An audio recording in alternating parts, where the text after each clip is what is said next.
Hi, Mark Bolton here for GameSpot. We're at the Xbox Showcase at Gamescom, and I'm joined by Martin Gaston, who's just seen Fable Legends. Yeah.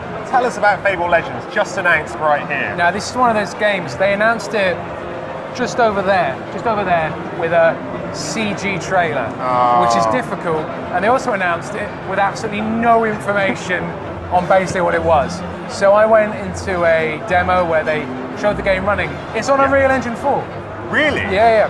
Unreal Engine 4, are you kidding? This game is powered by Unreal Engine 4, and I think it might be the first gameplay footage of an Unreal Engine 4 game I've ever seen. But what this basically is it's an online game, right? But they're very keen to stress that it's not an MMO, which means it's the other type of online game, as in a 4-player co-op game. Okay, so 4-player co-op. So, but this isn't a direct sequel to Fable, is it? It actually takes place 400 years before the first Fable. Right. In the Fable lore, if you remember, there was an age of heroes where there was hundreds and hundreds and hundreds of heroes. Yeah. This takes place then.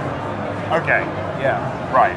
So what are we expecting? So 4-player co-op, action-based game still, all that kind of stuff. I mean, I heard that it's going to have smart glass support. Was any of that? So their little trick is that a 5th player can take the role of a villain. So if you remember the CG trailer that you might have watched for watching this, is that there's a lot of emphasis on you can be the hero or the villain. They're making that a bit more literal, so that you either play as a hero or you play as the villain. There's no like moral choice. Is it no moral choice system as such? They wouldn't talk to me about moral choices and stuff right now. But so basically, so one player, so a 5th player takes the role of a villain, and they become like a dungeon master. It's a top-down perspective, which you can use with smart glass as well if you've got the tablet.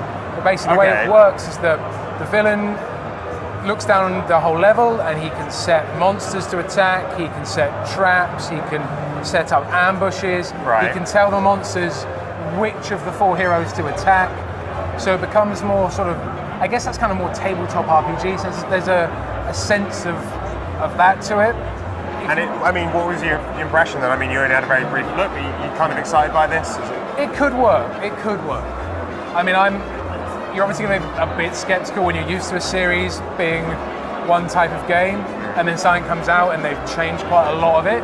It's obviously, I think your gut feeling is to be a bit, what's going on here? But certain bits kind of seem like they worked.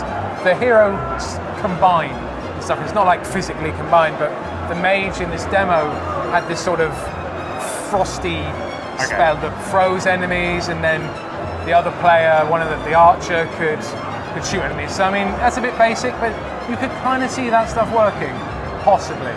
But it really is, I think it's much way to tell. And even Lionhead said this game is a long way off. And this isn't so it's not a launch title. Absolutely not a launch title. This game is a long way from being done. All right, well, thank you very much, Martin Gaston. That was Fable Legends. And if you want to check out more from Gamescom, head over to GameSpot.com.